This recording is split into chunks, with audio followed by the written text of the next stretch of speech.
किसान भाइयों, अगर किसी काम की शुरुआत बहुत अच्छी हो जाए तो उसके रिजल्ट भी बहुत अच्छे होते हैं। दोस्तों, आज हम इस वीडियो के अंदर बात करेंगे गेहूं की फसल की बिजाई करते समय किन किन बातों को ध्यान रखना चाहिए, साथ ही अगेती और पछेती में किन किन वैरायटी को लगाना चाहिए, साथ ही संतुलित मात्रा में किन किन खादों का उपयोग करना चाहिए, साथ ही कितनी मात्रा में पर एकड़ के हिसाब से हमें बिजाई करनी चाहिए। और गेहूं की बिजाई करते समय हमें बीज ट्रीटमेंट के लिए किन किन फंजीसाइड और किन किन इंसेक्टिसाइड का उपयोग करना चाहिए, इसके बारे में भी आज हम बात करेंगे। तो दोस्तों, आपसे निवेदन है मेरा कि इस वीडियो को पूरा देखें और ध्यान से देखें। और जब आप ये वीडियो पूरा देख के अपनी गेहूं की बिजाई करेंगे तो जब आपके गेहूं की हार्वेस्टिंग होगी, उसके बाद जब थ्रेसिंग कर रहे होंगे, तब आपको हमारी द्वारा बताई गई सारी बातें बहुत याद आएंगी। नमस्कार दोस्तों, आपका स्वागत है हमारे अपने YouTube चैनल किसान वाला जंक्शन में। अगर आप पहली बार हमारे चैनल पर आए हैं या अभी तक चैनल को लाइक या सब्सक्राइब नहीं किया है तो लाइक और सब्सक्राइब कर लीजिए, ताकि आपको खेती बाड़ी से जुड़ी हुई सारी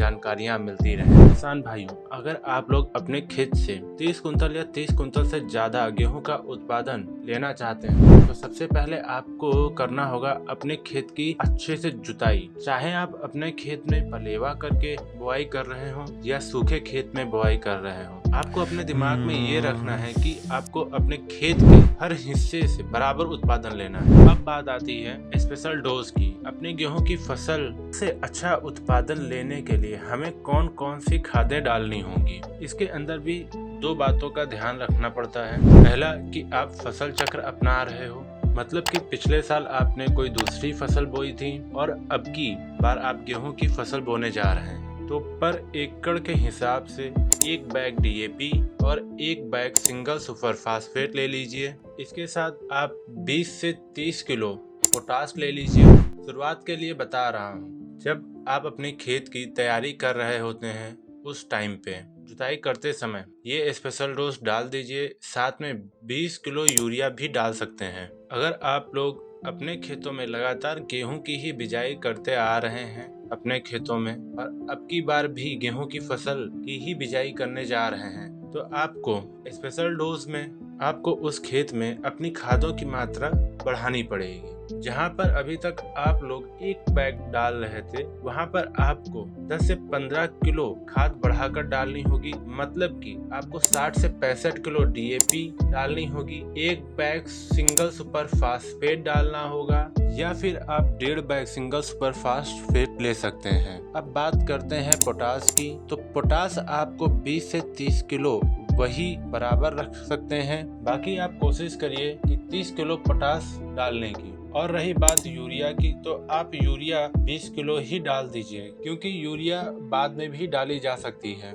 ये खाद इसलिए बढ़ाकर डालनी है क्योंकि आप बार बार एक ही खेत में एक ही फसल लगातार बोते जा रहे हैं, जिसकी वजह से खेत की उर्वरक शक्ति, उपजाऊ शक्ति जो होती है वो कम पड़ने लगती है। बाकी आप कोशिश करिए कि आप फसल चक्र को अपनाइए। मतलब आपने अगर इस साल गेहूं बोया है, अगले साल आप गेहूं की जगह पे कोई और फसल बोइए, ताकि आपकी खेत की उर्वरक शक्ति बनी रहे और आपका खेत खराब ना हो। गेहूं की बुआई करने से पहले अगर आप गेहूं की फसल से 30 या 30 कुंतल से ज्यादा उत्पादन करना चाहते हो तो आपको बढ़िया वैरायटी लगानी पड़ेगी, और 30 या 30 कुंतल से ज्यादा उत्पादन आपको अगेती वैरायटी ही दे पाएगी। तो मैं आप लोगों को अगेती और पछेती दोनों तरीके की वैरायटी बता रहा हूँ। अगर आप 25 अक्टूबर से 10 नवंबर के बीच में अगेती वैरायटी लगाने जा रहे हो तो उसके अंदर आप लोगों को DBW 303, DBW 177, HD 5968, HD 3086 लगा सकते हो। इन वैरायटियों का परफॉर्मेंस बहुत अच्छा होता है और बहुत सुंदर और शानदार उत्पादन होता है। श्रीराम सुपर 200 बहुत सुंदर वैरायटी है, इसको भी आप अगेती वैरायटी के अंदर लगा सकते हो। और अगर मैं बताऊं तो आप अगेती वैरायटी के अंदर आप PBW 343 भी लगा सकते हो। अब बात करते हैं पछेती वैरायटी की। आप पछेती वैरायटी के अंदर HD 2851 लगा सकते हो। इसका भी उत्पादन बहुत शानदार होता है और इसकी हाइट भी सामान्य होती है, बहुत ज्यादा नहीं होती है। इसके अंदर येलो रस्ट की प्रॉब्लम होती है, हर साल। जहाँ पर ओस ज्यादा पड़ती है वहाँ पर स्पेपिला रतवा की बीमारी आ जाती है। अगर आप ट्राइकोनाजोल या इस तरह के जो भी स्प्रे आते हैं, अगर आप 1 या 2 स्प्रे इनका कर दोगे तो जो इस तरह की प्रॉब्लम है वो नहीं आएंगी और किसान बहुत अच्छा उत्पादन ले सकेगा। इसके अलावा आप श्रीराम कंपनी का 252 वैरायटी भी लगा सकते हो, HD 359 लगा सकते हो, PBW 373 लगा सकते हो, या आप 711 वैरायटी आती है वो भी लगा सकते हो। ये तो हुई वैरायटी की बात। अब बात करते हैं पर एकड़ के हिसाब से हमें कितनी बीज मात्रा लेनी चाहिए। बिजाई के लिए हमारे देश में किसान भाई करता क्या है, वो ज्यादा बिजाई कर देता है अपने खेतों के अंदर। उसके बाद जब बीज अंकुरित होकर पौधा जमीन से बाहर आता है उस टाइम पे खेत बहुत शानदार दिखाई देता है, एकदम हरा भरा दिखाई देता है। पौधों का जो ग्रोथ होता है वो भी बहुत अच्छा दिखाई दे रहा होता है और बहुत बढ़िया से दिख रहा होता है। उसके बाद जब बालियां निकलने का टाइम आता है तो बालियां बहुत छोटी छोटी निकल रही होती हैं। उसके बाद जब हवा चलती है तब आप ये देखोगे कि जो आपका गेहूं का पौधा है वो जमीन पे गिरता ही गिरता है। तो आपको बीजों की मात्रा क्या रखनी है किसान भाइयों, आपको बीजों की मात्रा 30 किलो से लेके 50 किलो पर एकड़ के हिसाब से गेहूं को बोना है, आपकी वैरायटी के हिसाब से। ज्यादा फुटौन तभी होगा जब पौधों के बीच की दूरी ठीक ठाक होगी। अगर आपने साकरी बुआई कर दी है तो फुटौन बहुत कम होगा। अब बात करते हैं बीजों का उपचार कैसे करना है।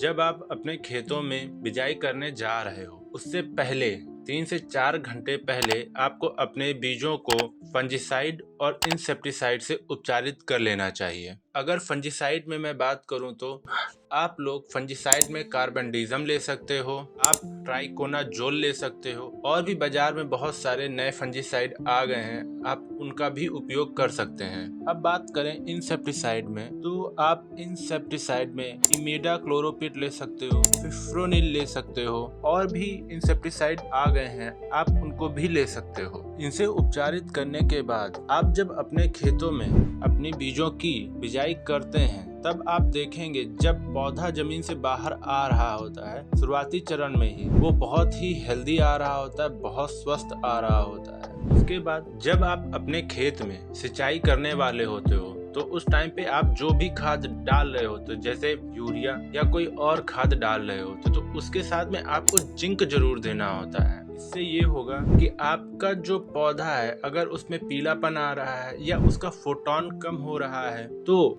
जिंक जो है वो पौधों को बूस्ट कर देगा, उससे आपकी जो फोटोन कम हो रहा है वो बढ़ जाएगा। किसान भाई आप लोग ये काम बिजाई से पहले कर लीजिए और फिर जब आप पहली सिंचाई कर रहे हो तब ये काम कर लीजिए। आप देखेंगे कि आपका गेहूं का उत्पादन बहुत ही बढ़िया निकलेगा, बहुत शानदार निकलेगा। आप 1 एकड़ से लगभग 30 या 30 कुंतल से ज्यादा गेहूं का उत्पादन कर लेंगे।